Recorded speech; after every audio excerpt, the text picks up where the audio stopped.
All right, it looks like we are live.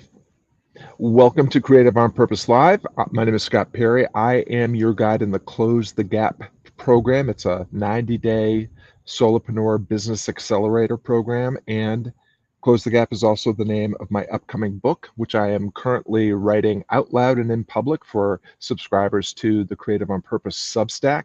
And this is another in a series of special episodes where I am sharing ideas and concepts, principles, and practices from the Close the Gap book, which is billed as the ultimate guide to solopreneur success. And it is a guide that will help you build a business that is more fulfilling, that is more part-time, that funds and fits your ideal lifestyle. And so today, what we're going to talk about is what I call the secret to building a better business. And the short answer to that question is become a better person. Now, there are three elements to this chapter that I discuss. The first is what I call the three skills that every successful solopreneur needs to cultivate if they're going to not only achieve success but sustain that success.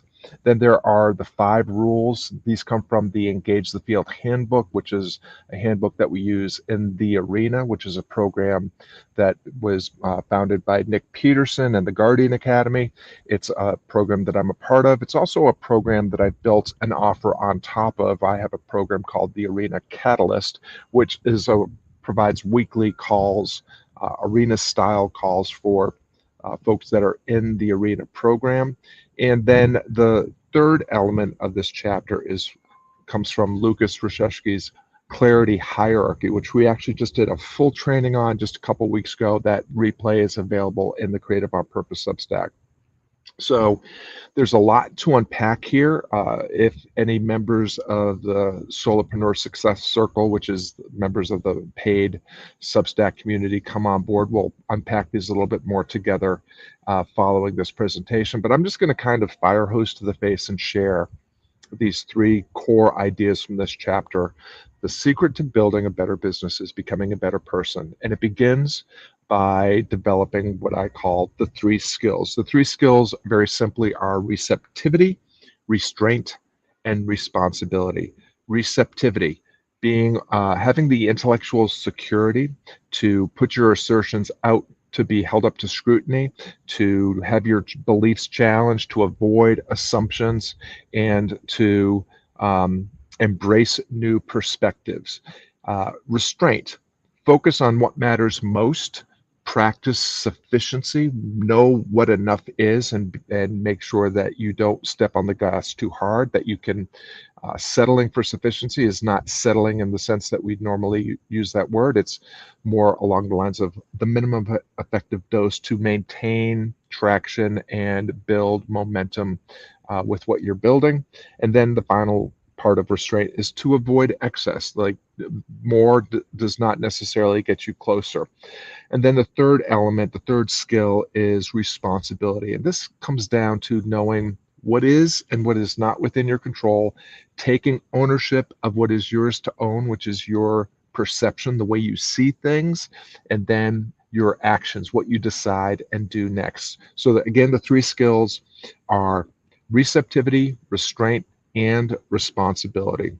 Now, the 5 rules, these come directly from the Engage the Field handbook. This is a handbook that I make available to members of the Solopreneur Success Circle.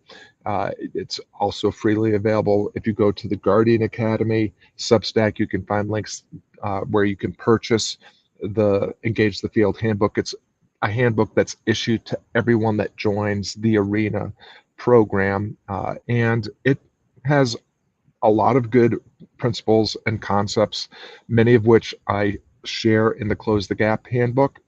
But the 5 rules from Engage the Field that I think are most helpful for succeeding as a solopreneur, building a better business by becoming a better person, are to, number 1, realize that your data is the real and relevant data. In the Close the Gap program, in the Arena Catalyst program, in the Arena program, you are welcome to solicit opinions and advice from the people that host the calls or from other members of those programs. But in the end, your experience and the data that you collect from engaging the field, doing the work out loud and in public, letting your work collide with reality, that's the data that matters. And so we can all have our own opinions and assertions about what works and what doesn't work. But really, ultimately, what works for you simply works. And so what we do is we pay attention to the real and relevant data, which is the data that we collect based on doing the work in the arena, colliding with reality, engaging the field. Number two is just builds upon that idea that your evidence trumps or is greater than someone else's opinion. The third is to acknowledge and account for time and randomness. We can have the best plan and make the very best decisions possible and still get lousy outcomes that we don't want or don't expect. And that's because of time and randomness. You know, time will always pass. New obstacles that we could not have foreseen will arise. New opportunities that we could not have foreseen will arise when we're engaging the field. And of course, random events, negative and positive, can happen. So we have to account for that, acknowledge that time and randomness are undefeated, and to put them on our team, we give ourselves the longest timeline possible, and we mitigate risk to the downside of whatever randomness has in store for us so that we can create the possibility to leverage time and randomness in our favor. The fourth is micro steps are better than bold, big leaps. That if we are playing soft offense and gently pushing and taking the next most viable, sustainable step into possibility, then we never risk burning ourselves out or blowing ourselves up, but instead we are able to try and test in very small ways before we take that massive leap and try to take on more than we can handle. And again, mitigate the possibility of burning ourselves out or blowing ourselves up. And then the final of the 5 rules from the Engage the Field handbook is useful beats right, helpful beats smart. In other words, what we want to do is to hold our assertions lightly and hold them up for scrutiny and for testing so that we can iterate and improve them. We want to let go of our assumptions and our expectations for the future, realizing that all we have is the here and now, and we can only do what we can do right now and pay attention to what happens so that we can then assess the information that we're receiving so that we can iterate and improve our next step. And that we should be seeking to be useful and helpful over our default programming and conditioning, which is to prove ourselves right and to prove ourselves valid. So being useful or helpful beats being right or valid. And then the final piece of all this is the idea of the clarity hierarchy. This is a program and a concept that Lucas Rashevsky has been unpacking for some time. I've had the pleasure of witnessing him iterate and improve this process in live sessions out in Arizona, but also in his own Substack, which is called Thoughts, I believe. And the clarity hierarchy is a way of approaching decision making and process creation from the ground up. And it starts with philosophy. What is it that you believe? What's the assertion that you're trying to prove? What are the values and guiding principles that you are going to build your thing upon or make your decisions around? The next stage is to think, excuse me, about the principles, the fundamental principles, the things that we know to be true. These are falsifiable, but like the laws of physics, they have yet to be disproven. And so we rely on the things that we know to be true to make our decisions based on, or to base our programs or our processes upon. Then those are both conceptual things, the philosophy and principles. As we move into the actionable, Strategy, the next layer, is kind of the bridge. And strategy is paying attention to and acknowledging and being aware of the environment that everything is happening in.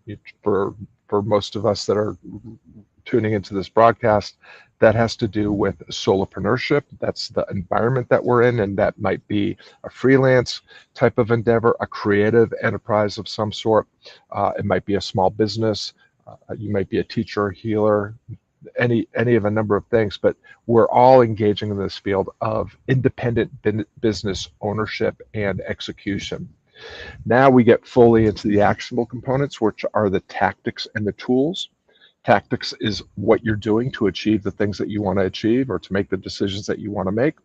Tools are how you are doing the things that you are doing, the specific software, apps, other tools, maybe physical tools that you're leveraging to execute the tactics that are informed by strategy, that are built on principles, that are informed by your beliefs, your philosophy.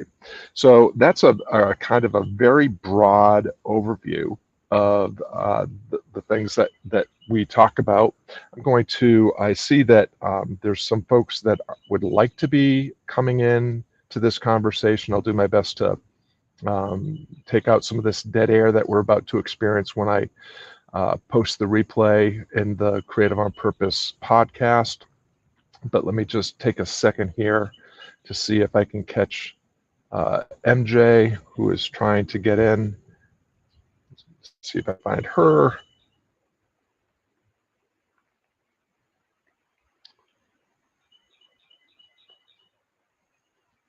Where did I see her trying to get in?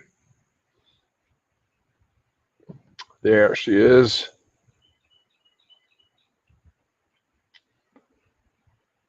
All right, so sending a quick link to MJ. If there's anybody else that's tuning in that's a member of what is called the Catalyst Club or the Solopreneur Success Circle that would like to be coming in and joining the conversation here, you should see that in that link in the calendar of events. If you don't have immediate access to that, send me a direct message through email, Substack, or Facebook or LinkedIn, and I'll be happy to share that. And if for any reason MJ has given up or anybody else does not come in, then we will be ending this broadcast in the next couple of minutes. But let's wait and see if anybody comes in. And of course, if you have if you're tuning in and you have questions that you'd like to share in the comments of wherever you're tuning in, I'll take a second while we're waiting on seeing if MJ is going to pop on to let you know. Okay, cool. Let's see.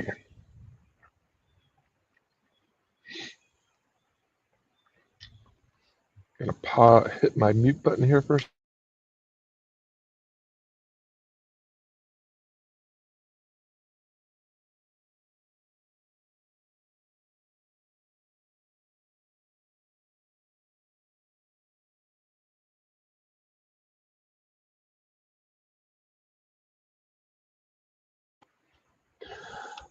All right.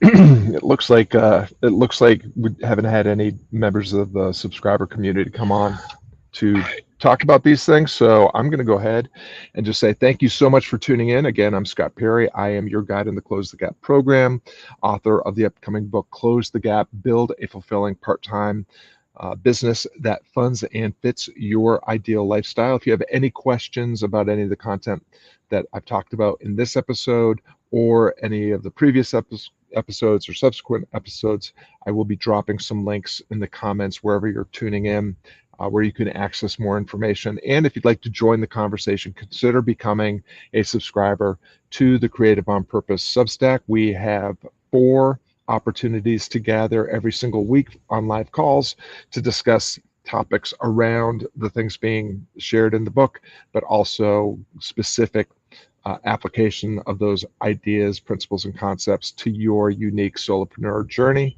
And until next time, we'll look forward to seeing you then, and take care.